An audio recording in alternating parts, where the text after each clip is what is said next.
Hello and welcome to the Ice Guys, brought to you by the Hockey Podcast Network. This is the show that takes you into the world of the National Hockey League. Every game, every day, from a sports betting perspective, with pro handicappers Alex B. Smith and veteran sports writer Jimmy Murphy. And now, here's your host, Ian Cameron. Welcome to the Ice Guys, presented by the Hockey Podcast Network. Monday, January 3rd, Ian Cameron. This will be a very brief edition of the Ice Guys today because we have just one NHL game on the slate. There were supposed to be three initially, two of them postponed. So we're left with just one game tonight in NHL action, but it's a really good game. Edmonton Oilers and the New York Rangers, and we'll break that down. Side total. I'll give you some props. It's the only game on the card tonight, so I do have a few props that I am looking at as well in this game from a betting standpoint. Let's look back first, though, at what we saw on Sunday in NHL action. We had a much busier slate yesterday. How about the New York Rangers? No Artemi Panarin. Tampa Bay with Andrei Vasilevskiy back in net for them, and it was no problem for the New York Rangers. 4-0, a shutout win over the Tampa Bay Lightning. Extremely impressive by the Rangers. And we'll talk about that tonight. And it's why, from a side perspective tonight, with the Rangers being home dogs, playing well, playing better than Edmonton, you think, man, you got to bet the Rangers, right? You read some of the quotes from Gerard Gallant and Mika Zibanejad and Chris Kreider after that game saying, man, that was a great win. We all stepped up. It was very satisfying. When I see those words being thrown around by Gallant and some of the players like they were after the win yesterday over Tampa, like very satisfying. God, it makes me feel this team's like fat and happy, ripe for the picking, ripe for a letdown tonight. So I worry about that a little bit for the Rangers tonight against what could be a very desperate Edmonton team. We'll get to that, but yesterday, very solid performance from them against Tampa Bay. Not the best performance. And I said on yesterday's show, I was worried Vasilevskiy hadn't played in a while. It wasn't one of his better games in net. Gave up 4 goals on just 21 shots. Shesterkin outstanding again. 38 save shutout for him in the victory. As I mentioned, Zibanejad was just on fire. Hat-trick for him. Ryan Strome chips in a goal as well for the New York Rangers. And a solid back win once again over Tampa Bay, sweeping the Lightning in those back-to-back games.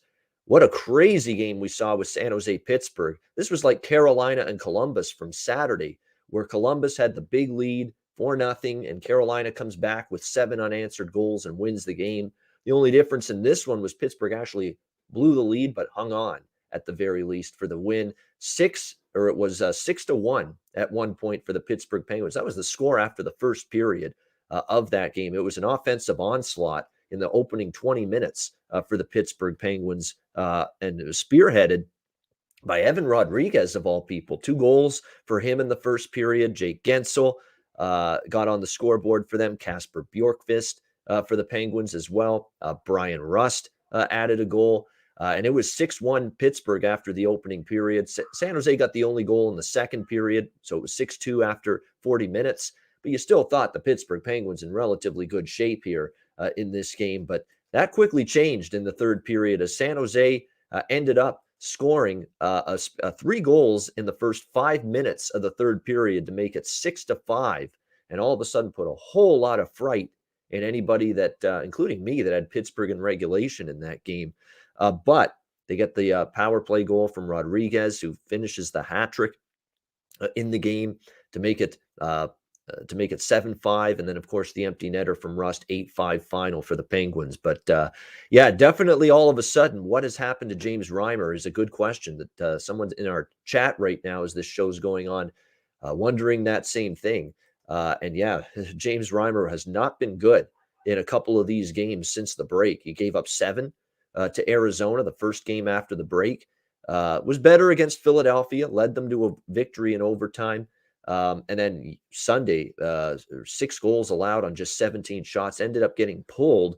And we saw Zach Sawchenko have to come in and relief of James Reimer yesterday in that game. So, you're looking at a situation here where James Reimer's been a big reason why San Jose's had a solid first half of the year. You just hope this is just a little blip on the radar that this is not something that's going to bleed over into the second half of the season. James Reimer fighting the puck, because certainly was doing that in these games following the break, including yesterday. And the play in front of him wasn't great either, but nevertheless, Pittsburgh an 8-5 win in that game. Boston with a 5-1 victory over the Detroit Red Wings.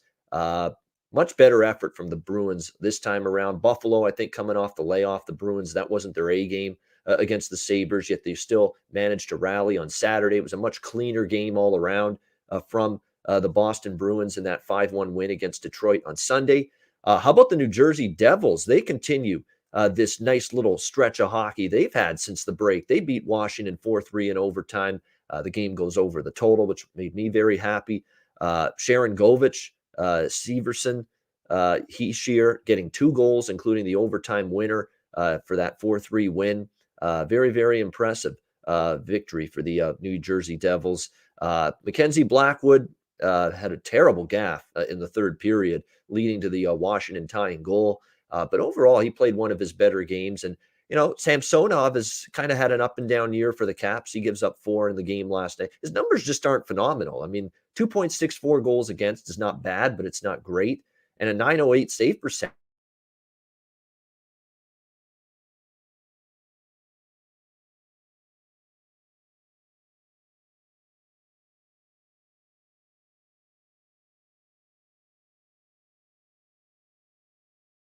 There are some concerns right now with the Washington goaltending, particularly from Samsonov. Like I said, 3 goals allowed, 3 goals or more allowed by Samsonov in 5 of his last 6 starts. So definitely concerns a little bit in between the pipes there for Washington, and they lose 4-3 to New Jersey, who have clearly been revitalized here coming out of the break. Jack Hughes has been phenomenal, by the way, in these few games since the break. And it's the kind of play you expect from a guy that was drafted number 1 overall a couple of years ago, like the Devils did.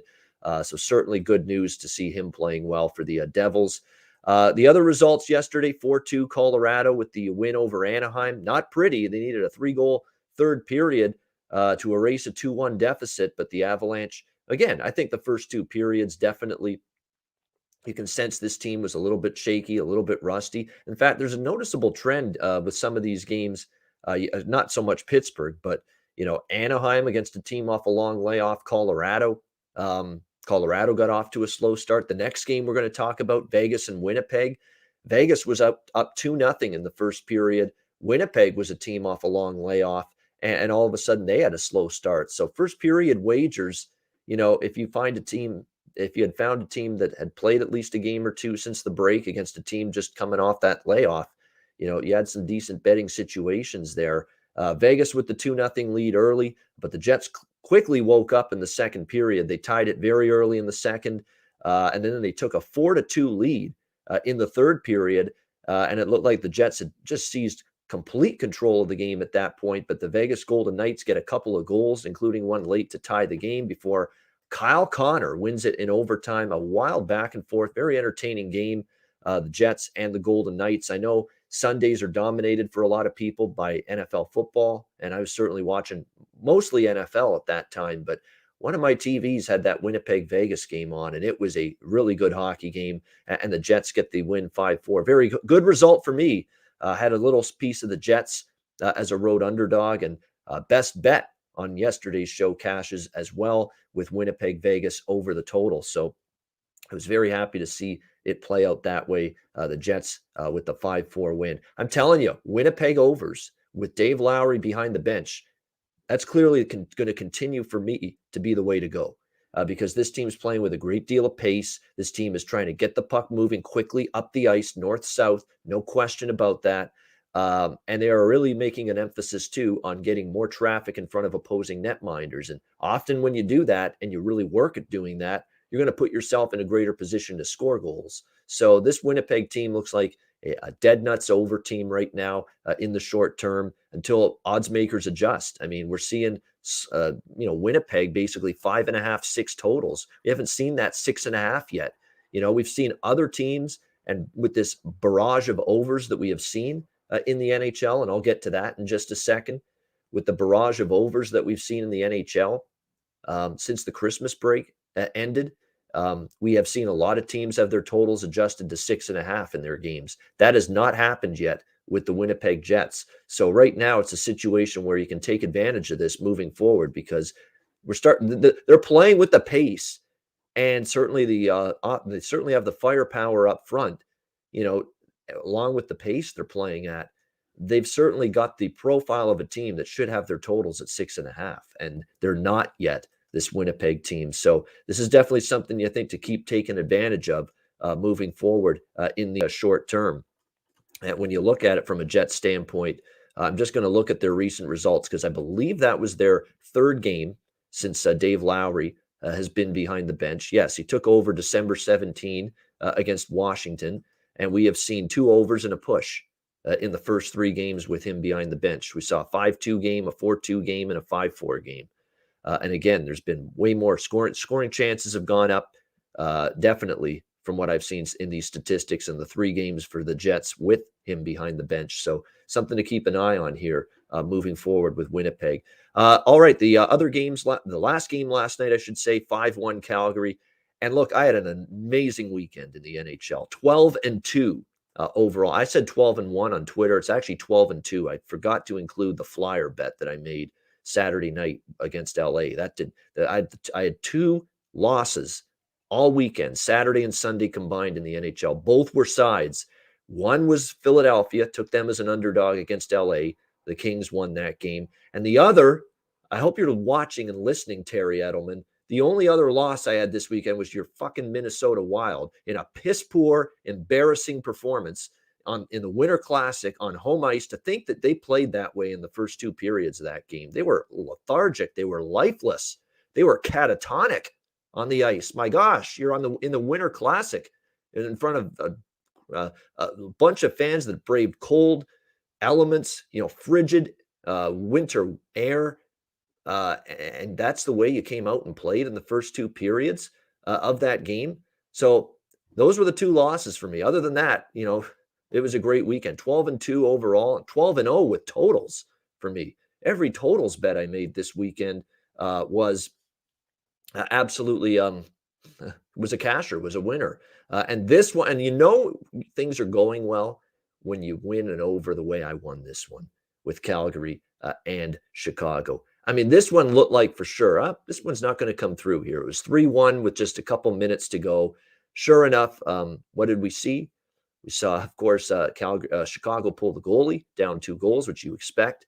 Calgary gets an empty netter, makes it 4-1 with about 2 minutes or so left, and you think, all right, that's probably it. It'll end 4-1. The game will stay under. But then 30 seconds later, Johnny Gaudreau scores, and there it is, 5-1 Calgary. A late goal, even after the empty netter was scored to put it away and send that game over the total.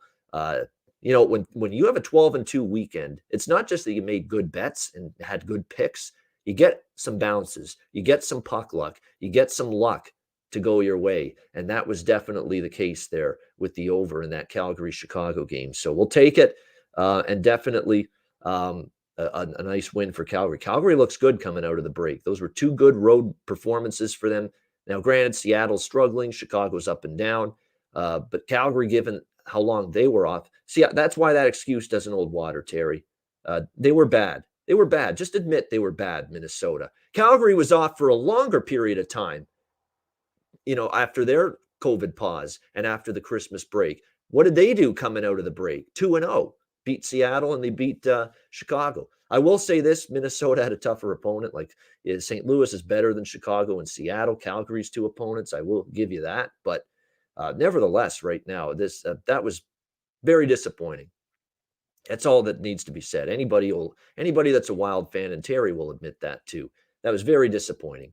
That Minnesota performance on Saturday night. Very disappointing considering the magnitude, the gravity of the event. And even you, Terry, I know are disappointed because I saw on Twitter, you said it, that I waited 2 years for this game and this is the way they played. Very disappointing. But like I say, don't take anything away from St. Louis, though. This team's playing really good right now. And like I say, they've got scoring, the likes of which I don't think we even saw from this team when they won the Stanley Cup, a few years ago. So keep an eye on the Blues. They're really starting to play some good hockey right now. There you go. That's the Sunday card. Let's turn our attention to the one and only game on this Monday night slate. We've got the Edmonton Oilers and the New York Rangers. Edmonton minus 125 road favorites here, 6.5 the total. What a move we've seen here. The Rangers were minus 125 home favorites at the open. Now we're seeing the Oilers minus 125 road favorites in this game. So we have seen a big move toward the Oilers here. And a lot of it is probably because of the spot for the New York Rangers. It's a back-to-back situation, although no travel, because they played at home against the Tampa Bay Lightning early yesterday afternoon, and now they play tonight. So, yes, it's a back-to-back, but this is as manageable and as the least amount of taxing on the body that could possibly be for a back-to-back. This is a back-to-back with no travel, and you played the game yesterday early at 12:30 p.m. Eastern time. And now you're playing so there's a lot of decompression time for the New York Rangers between playing yesterday afternoon and playing tonight. So that's why, to me, it's not like, wow, we got to bet against the Rangers because it's a back-to-back for them. No, I don't think you can think that way. If you're betting against the Rangers, there's got to be more to it than they're playing on a back-to-back when there's no travel involved. Oh, and they played yesterday afternoon, and now they're playing tonight. So it's not just the normal 10 to 12 hours between games. It's more like 18 hours between games going into this one. So that there's got to be more to it if you're betting against the Rangers because of that. This is a tricky game from a side perspective. I'm more of, I want to bet on or bet against what I have seen lately. And what I have seen lately since the break is the Rangers are playing some pretty good hockey, and the Edmonton Oilers are struggling right now. They're struggling in multiple facets of their game. The depth scoring is non-existent for the Oilers right now. The defense has had a lot of injuries. Now, they just got Darnell Nurse back. The last couple games, I should say, you would think now he's going to start getting more into form, and he's certainly a huge piece back on the blue line for Edmonton. There's no question about that. But they're still banged up back there on the blue line. Chris Russell is a impact injury, to them. He's one of their better, shot blockers, in terms of playing in his own zone, defensive structure, defensive zone coverage. Chris Russell gives you that for Edmonton. So definitely they're going to miss him, and they have missed him because, look, their defense has been out of sorts. And Mike Smith is looking like a goalie that's 39 years old and that's been out for 2 months since he's been back. He's not been good. All right. He's just not been good. He's been fighting the puck. He's had a couple of really great saves in a couple of these games. And then he's had moments where, hey, how the hell did you let that puck in? That's been Mike Smith here. So the goaltending has also been a bit of a problem here for Edmonton since the break. For the Edmonton Oilers as well. Like I say, depth scoring has been a problem. And it's just been a multitude of issues for the Edmonton Oilers since the break. And we'll see if they can iron those out tonight. It won't be easy. And another thing to note here about Edmonton is that look at what we have here. We have a team that's not generating penalties, not drawing penalties right now. They have drawn just 2 penalties, the Edmonton Oilers, in the first 3 games combined since returning from the break. In the 3 games they've played, St. Louis, New Jersey, and the New York Islanders, they have drawn 2 penalties in those games. And in those 2 power play opportunities that the Oilers had, they didn't score on either one. Isn't it amazing how this team, their win-loss rate correlates and coincides with the power play? That's a concern, and early in the season, the Oiler power play couldn't be stopped. And everybody was grabbing and hooking and holding and taking penalties left and right against this team. Now, I think there's been some adjustments made from opposing teams. This is how you got to defend these guys. You've got to not give so much gap to a guy like Connor McDavid in the neutral zone because he's going to make you look silly if you do that. And I think you've seen a lot of coaches with their defending, with the way they defend the Oilers, they've changed their tactics a bit. So suddenly here, these last 3 games, teams have changed, I think, the way they defend Edmonton to the point where all of a sudden there's not so much of a need to take those penalties. And I think it's really having an impact. And we're seeing the Oilers now, they need more 5-on-5 play. And part of that is not just asking Connor McDavid to get it done. Part of it is not just asking Leon Draisaitl to get it done. you need depth forwards here. Even Zach Hyman, and his play has tailed off a little bit. The big acquisition in the offseason, the big free agent signing. So, yeah, I mean, there's just so many different little areas that Edmonton, they're going through a little bit of a malaise right now. It's just, I find it hilarious. They're calling for Dave Tippett's head, and they want him to be fired. I think that's ridiculous at this point. I mean, it's not like the team is like way out of the playoff race or anything. It's not like he hasn't gotten you into the playoffs these last couple of years. I think it's way too soon to be talking nonsense like that. But there are some areas where the team's got to clean it up. Now, for the New York Rangers, these are about as too impressive a wins as you could ask for, beating Tampa Bay back-to-back. The one yesterday was beyond impressive because you knew you would think you were going to get Tampa Bay's best effort in that game.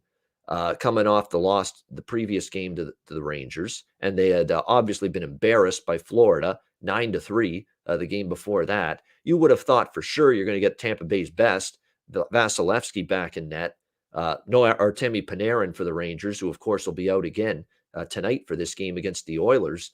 You would have thought you would have gotten their best Tampa Bay, and the Rangers just stuck it right back in their face, shoved it right, up their ass essentially. 4-0 win. I mean, very impressive performance there by the Rangers yesterday in that game against Tampa Bay. But as I said earlier, you got Gallant, the head coach. It's very satisfying a win like that. Even the players saying it really feels good. When I hear those words, it feels good, it's satisfying.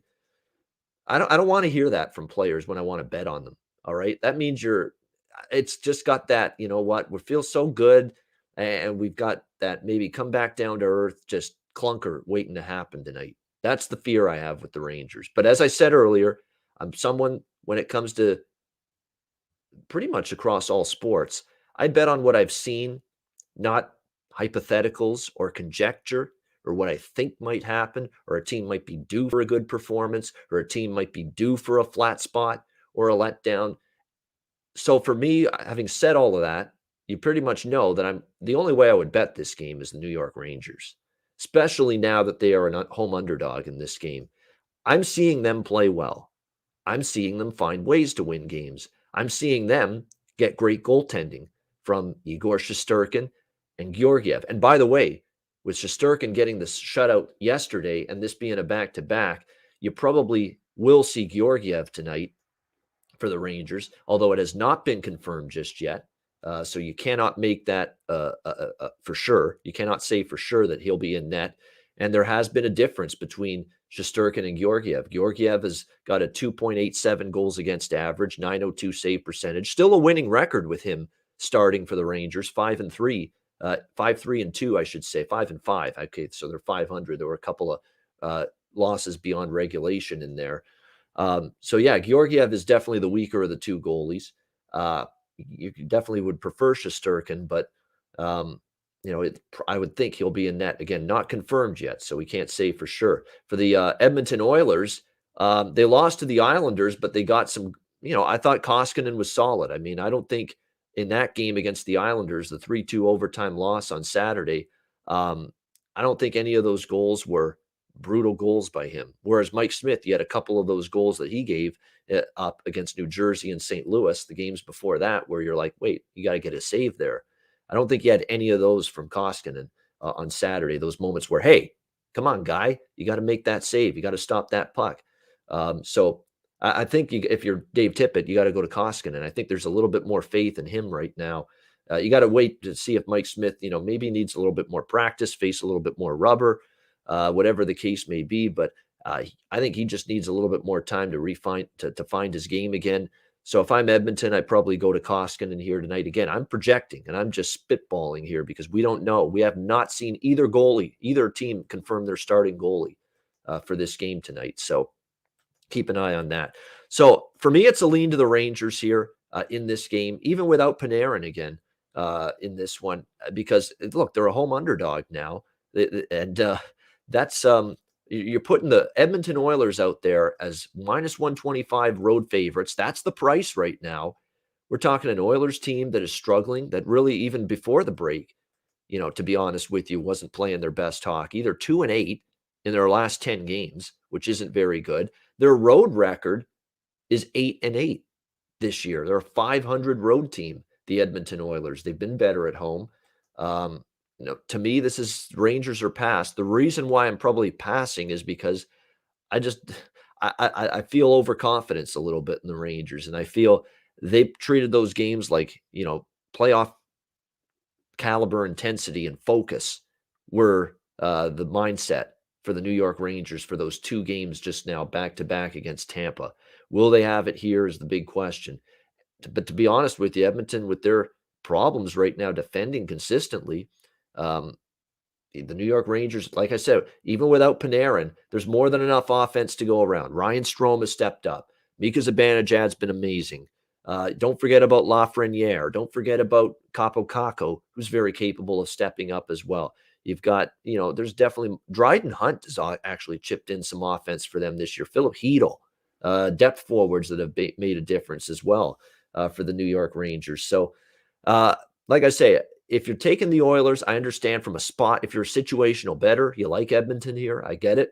Desperate team, probably 3 straight losses. They want to nip this in the bud. They've got another tough game with Toronto on Wednesday night on this road trip for the Oilers. So you don't want this losing streak to prolong itself and continue. I would expect a good effort tonight from Edmonton, but good effort alone may not necessarily be enough. And again, now with the swing in the price right now with the price we're seeing, it's a lean to the Rangers for me. It would not be. I would not want Edmonton now at minus 125 in this game. And as far as the total goes, these are going to be bets for me. Again, it's the only game on the card tonight. I am going to get involved with the first period over. DraftKings are great partners here at the Hockey Podcast Network and the Ice Guys. They're one of the few books that have a 1.5 with this first period total. A lot of books have moved to 2, as far as we know, with the first period total. Someone asking about McDavid. I did not see him in the morning skate, but apparently he's good to go. The maintenance or whatever the case may be, whatever, that's what they called it for Connor McDavid. He will be playing here tonight in this game. Everything's fine. He's currently listed in the lineup. So expect to see Connor McDavid tonight barring anything last minute. As of right now, Connor McDavid's going to play and will be on the ice tonight at MSG against the Rangers. So I like the first period over here, minus 135 at DraftKings with it. Oilers Rangers over 1.5, minus 135 first period. And we'll go with the full game over. It's going to be one of those double ups here for me. First period, full game over. Don't forget, they played earlier this year, these teams. It was a wild one, back and forth. 6-5 was the final score in favor of the Oilers. And don't forget, that's the game where Connor McDavid, you've seen it on a million highlights so far this season. He had that dangle goal through the neutral zone, right around the 2 defensemen for the Rangers. One of the goals of the year in the NHL. And Connor McDavid scored it earlier this season in Edmonton against this New York Rangers team. So definitely we know what he's capable of. As far as props go, this is a good game to, get involved in props. It's the only game on the card. So looking at some props is not a bad thing to do. Like I said, when it comes to the New York Rangers, I've talked about Adam Fox and the shots on goal prop. I'd pump the brakes with it a little bit just because now all of a sudden he hasn't topped 2 shots on goal in 7 straight games. So, he's not quite shooting it quite as much as he did earlier this year where that prop was coming in very well. Mika Zibanejad, it goes without saying. It's a must, I think. If you're going to bet a goal scorer prop in this game, it's a must to have Mika on your card. He's been absolutely phenomenal of late. You look at the last several games from him, the last 5 games, he has 6 goals for the New York Rangers. Of course, the hat trick in the win yesterday, but yeah, he is definitely feeling it offensively right now. And look, his price is plus 120. Obviously it's where it should be. But I think if you're going to go with one of the top 5 or 6 players listed on the goal scorer prop board for this game, Mika Zibanejad is probably the one you got to go with for the Rangers at plus 120. I think Ryan Strome for the Rangers at plus 240 because he has been a lot more evident offensively in recent games for them. As far as the Oilers go, when I look at who's in good form for them as of late, I look still at even though I think he's struggled to find the back of the net these 2 games. But Jesse Puljujärvi for the Oilers, he's plus 300 in that range to score a goal tonight. He had 5 shots on goal against New Jersey and 2 against the Islanders. And before the break, the last game before the break, Columbus, where he had 2 goals, he had 8 shots on goal. This guy is consistently getting chances, getting shots away at the opposing goalie, and the puck is just not going in for him yet. That to me is not something that's sustainable. So the puck's going to eventually find its way in for this guy, for Jesse Puljujärvi, who has 10 goals, by the way, on the season so far. And again, in the last few games, like he had a few games in mid-December where he had like 1 shot on goal, 2 shots on goal. And then all of a sudden, the last 4 games, you've had 3, 8, 5, and 2 shots on goal for Puljujärvi the last 4 games. So there's a good value prop. Bargain bin hunt shopping for me. Jesse Puljujärvi, Edmonton Oilers, plus 300 here if you want a little value. Even for the Oilers, another one that may have a little bit of value as well for them is Kailer Yamamoto. Had 2 goals against the Devils. He's been going up the lineup a little bit in Dave Tippett's forward rotation. I mean, I think if you look at the last couple of games, you're starting to see him get a few more minutes. I think there's been a minutes increase as well for him lately as well. Yeah, he's on the second line with Draisaitl right now. That looks like that's going to be your top 6 tonight. Is looking like Puljujärvi is going to play with McDavid and Hyman. All right, so there you go. Puljujärvi plus 300 when he's going to play with McDavid and Hyman, when an Oilers team is going to be absolutely urgent to find a victory tonight to get back on track. And you can get plus 300 with Puljujärvi playing on a top line with McDavid and Hyman. You're going to have Kailer Yamamoto playing on the second line with Devin Shore and Leon Draisaitl. So there's a plus situation to expect someone to at the very least have chances and opportunities to find the back of the net. And you can get Kailer Yamamoto right now at around plus 350 to score a goal tonight. So that's one that I definitely am interested in for the Edmonton Oilers. You could even go with Warren Foegele, plus 375. He's started to percolate a little bit offensively. Not so much in terms of goals. He had the 1 game where he had 2, and he's been kind of quiet since then. But again, the chances and the shots are there for Warren Foegele. So goal scorer props tonight, those are the 5 that I would highlight. Zibanejad for the Rangers, plus 120. Strome for the Rangers, plus 240. Kailer Yamamoto, Edmonton Oilers, plus 350.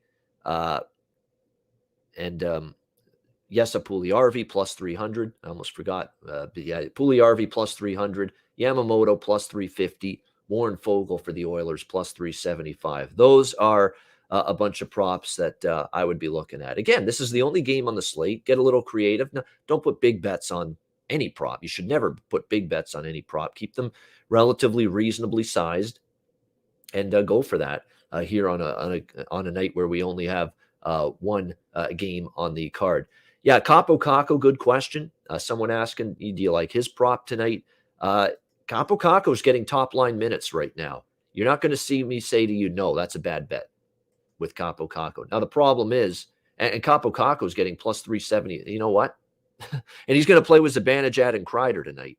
Zibanejad plus 120, and so is Kreider. They're on the top line. Kaapo Kakko is going to be on the top line with Zibanejad and Kreider tonight as well. And he is plus 375 in some places to score a goal tonight for the New York Rangers. So actually, that one makes a lot of sense. That one makes a lot of sense to me.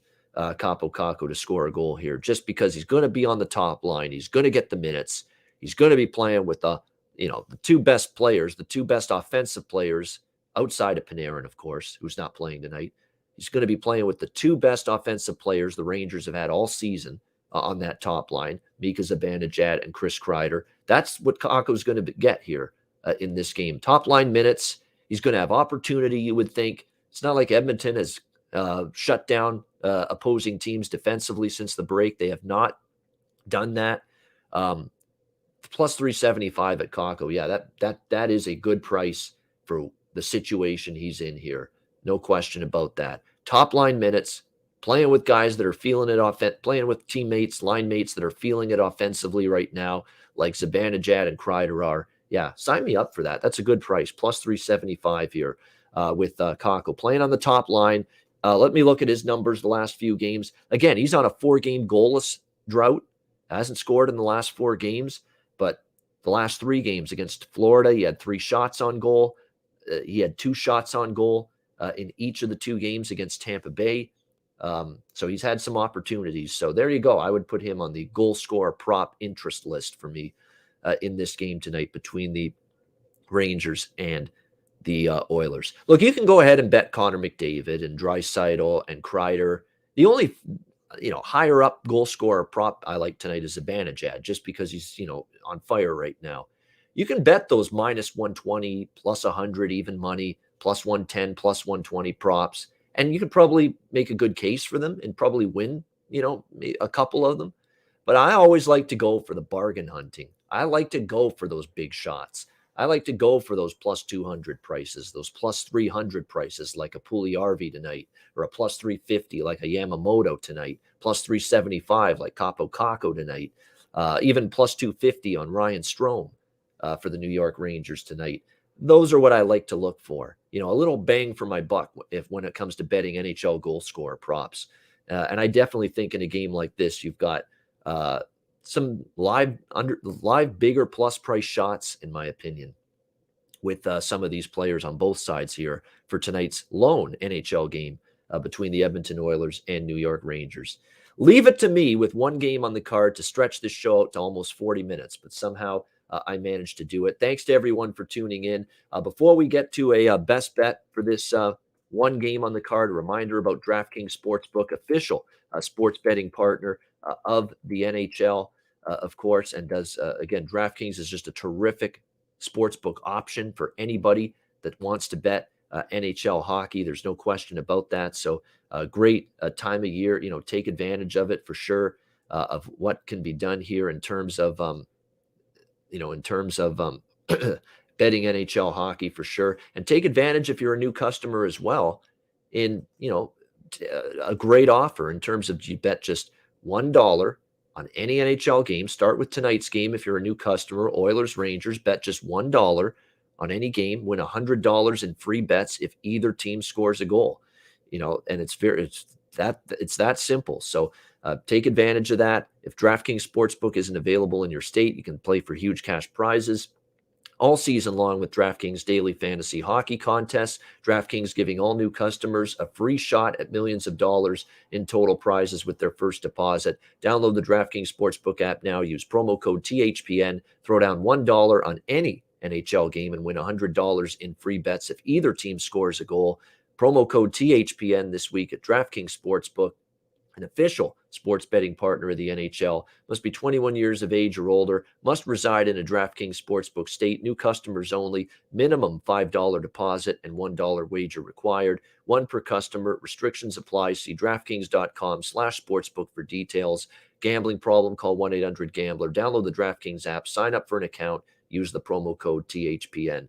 All right, best bet, I should say, for this Monday card with just the one game. It's got to be one of the totals for me, either first period or full game. I'll go full game over. You actually can get plus 100 even money at some spots at DraftKings. Specifically, you can get plus 100 even money with over 6.5 here in this Oilers-Rangers game. We'll go with that. Edmonton, New York Rangers over 6.5 for my best bet for Oilers-Rangers tonight in NHL action. That'll wrap up this edition of the Ice Guys. Thanks to everyone watching live on YouTube and who listens to the podcast. Hit the like button on YouTube if you haven't done so already. We hope to have the whole crew back tomorrow. Now, I'm getting my vaccine booster shot tomorrow, so I'm planning to be here. I don't think this thing's going to put me under or anything like that. And like a friend of mine said to me a long time ago, Ian, you could be paralyzed. You could not be able to walk, and you'll still somehow find a way to do your shows every single day. And that's honestly the mentality I have. I hate missing shows. I don't want to miss any.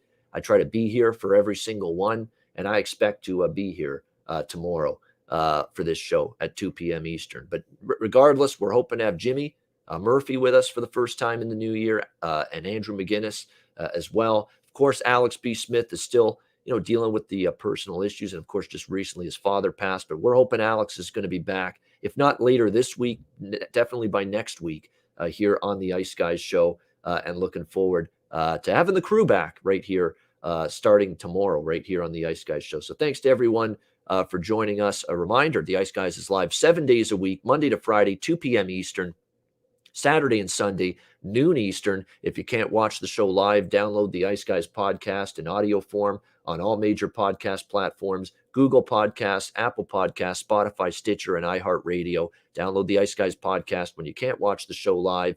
I'm Ian Cameron. Thanks for watching. Thanks for listening. Enjoy the games and good luck. Have a great Monday night, and we'll talk to you again tomorrow on Tuesday for another edition of the Ice Guys, presented by the Hockey Podcast Network.